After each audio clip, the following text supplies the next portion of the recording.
sini saya akan menjelaskan mengenai pertanyaan bagian A, yaitu tentukan AWT atau Average Waiting Time dengan algoritma FCFS dan SJF primitif. Nah, berikut ini ada tabel dari data yang sudah disediakan di dalam soalnya.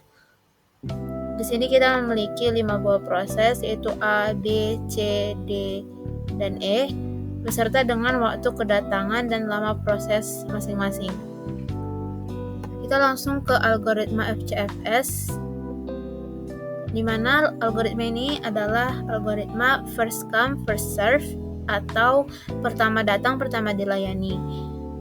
Nah, dari tabel yang tadi kita bisa mengetahui bahwa dalam waktu 0 proses yang sudah tiba itu adalah proses A, yang lama prosesnya adalah 5. Jadi di sini di dalam gancarnya kita bisa melihat bahwa dari waktu 0 sampai waktu 5 yang bekerja adalah proses 1 atau proses A. Lalu dilanjutkan dengan proses 2 atau B yang lamanya adalah 3 sampai ke waktu 8. Lalu proses 3 yang lamanya 8 sampai ke waktu 16. Proses 4 atau D yang lamanya 2 sampai ke waktu ke-18. Dan terakhir proses E atau proses 5 yang lamanya 6 sampai ke proses waktu 24. Nah, dari sana kita bisa menentukan waktu tunggunya, yaitu dengan mengurangkan waktu mulai. Dari sana kita bisa menentukan waktu tunggunya dengan mengurangkan waktu mulai dengan waktu kedatangan. Nah, di sini waktu tunggu dari proses A adalah 0, waktu tunggu proses B adalah 3, C adalah 18, D adalah 5, dan E adalah 4. Dari semua waktu tunggu tadi kita bisa menentukan waktu tunggu rata-rata atau AWT untuk algoritma FCFS-nya tadi. Caranya adalah dengan menjumlahkan semua waktu tunggu lalu dibagi dengan jumlah proses yang ada. Maka menghasilkan 0 tambah 3 tambah 1 tambah 5 tambah 4 sama dengan 13 per 5 sama dengan 2,6. Yang berikutnya adalah yang SJF. Selanjutnya adalah dengan menggunakan SJF atau Shortest Job First, di mana proses yang membutuhkan waktu lebih sedikit akan diutamakan. Nah, di sini ada gancar yang menunjukkan bahwa proses A tiba pada waktu 0. Jadi kita akan langsung memproses proses A karena dia adalah satu-satunya proses yang ada. Di waktu 2, proses B tiba. Jadi kita akan membandingkan proses A dan juga proses B. Yang saat itu lama prosesnya sama-sama 3. Karena sama-sama 3, maka kita akan mengutamakan yang sudah dikerjakan terlebih dahulu atau sudah tiba terlebih dahulu. Karena itu kita memproses proses A. Pada waktu 5, proses A selesai, maka kita lanjut dengan proses B. Pada waktu 7, proses C tiba, lalu kita bandingkan lagi.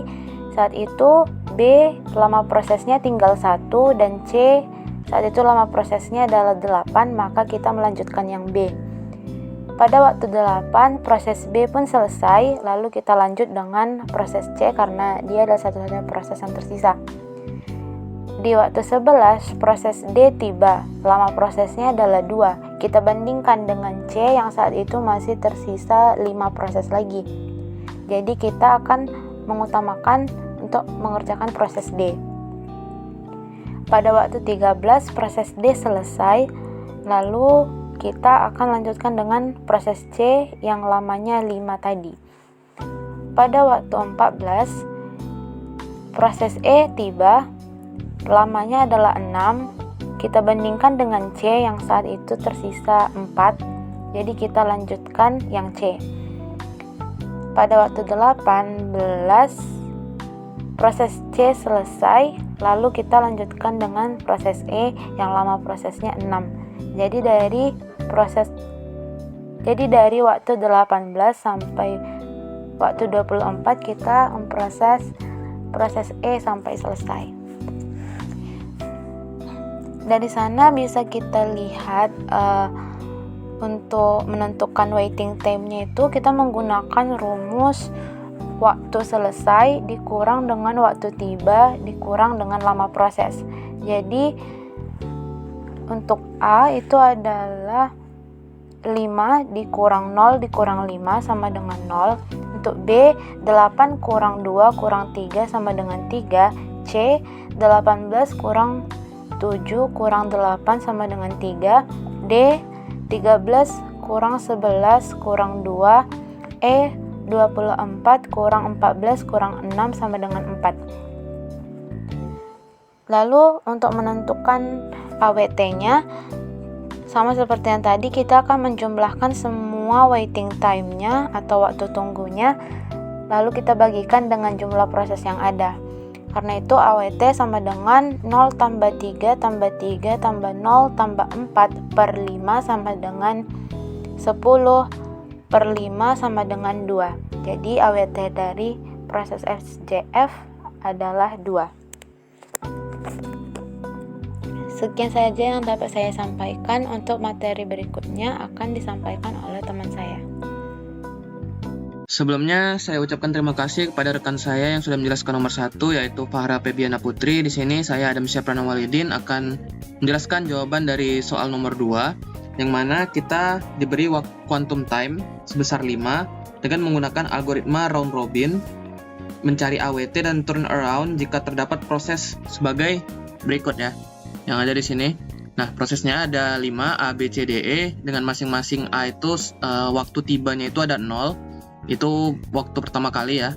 Lalu lama prosesnya ada 5, lalu yang B ada 2, waktunya sampainya, dan lama prosesnya ada 3. C, waktu tibanya ada 7, lama prosesnya ada 8. D, waktu tibanya ada 11, lama prosesnya ada 2. Dan E, saat tiba atau waktu tibanya itu ada 14 dan lama prosesnya itu ada 6. Nah, jadi di sini beri waktu quantum time-nya itu sebesar 5. Jadi yang pertama sesuai dengan algoritma round robin ya. Yang pertama itu diproses karena di sini tidak ada prioritas. Jadi yang A duluan, yang pertama duluan diproses. Nah, quantum time itu kan ada 5 ya. Di sini lama prosesnya itu untuk A ada 5. Jadi dari 0 ke 5, maka karena 5 ini untuk proses A langsung selesai karena dia hanya membutuhkan lama prosesnya pas ya untuk quantum time-nya yaitu 5.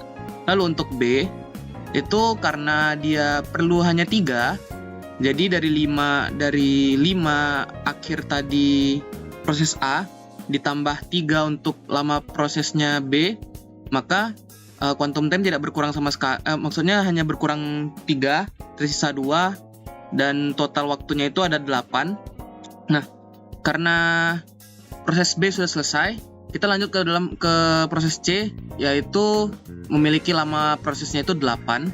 Nah, dari 8 itu kita kan hanya diberi waktu quantum time itu sebesar 5. Jadi tidak semua proses C bisa dilakukan secara langsung selesai gitu. Jadi 8 itu akan dikurangi 5 karena proses C itu hanya bisa dilakukan 5. Nah, berarti dari sisa waktu B tadi 8 ditambah 5 jadi 13. Nah, lanjut sesuai dengan sifat round robin, kita ke D dulu. Nah, D itu kan hanya menggunakan 2 ya tadi.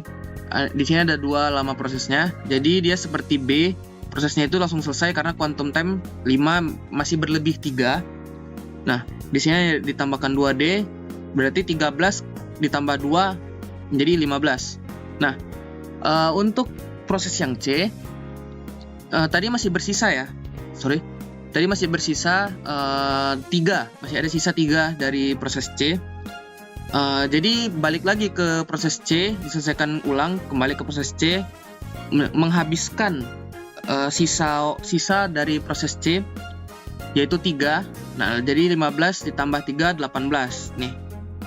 Nah, karena C sudah selesai, D tadi juga sudah selesai, kita lanjut ke E. E itu lama prosesnya ada 6. Nah, lama prosesnya ada 6. Jadi karena 6 quantum time itu aja 5, E-nya itu kan 6. Jadi kita selesaikan dulu berapa yang dapat di quantum time-nya, yaitu 5. Ditambah 5, 18 ditambah 5, berarti hasilnya ada 23 ya. Nah, tadi E-nya sisa 1 dikerjakan lagi dengan bagian yang berbeda tapi ya, walaupun sama-sama E. Nah, jadi ini sisa 1 ditambahkan 23 tambah 24. Nah, sesudah mendapat semua itu, nah kita bisa langsung mencari waktu selesai dikurang saat tiba. Nah, tadi kan untuk A itu 5 dikurang 0 sama dengan 5. Untuk B itu 8 dikurang 2 ya tadi. 2 ini saat tibanya di sini tadi ini 6. C 18 dikurang 7. Untuk referensi sebelumnya 18 itu didapat dari sini ya.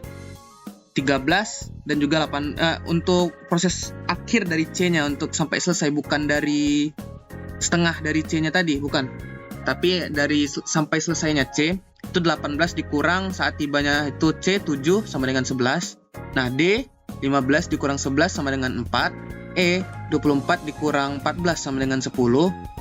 Nah, untuk keseluruhannya itu tinggal dibagi 5, 36 dibagi 5 sama dengan 7,2. Jadi untuk keseluruhannya itu waktu yang digunakan itu adalah 7,2.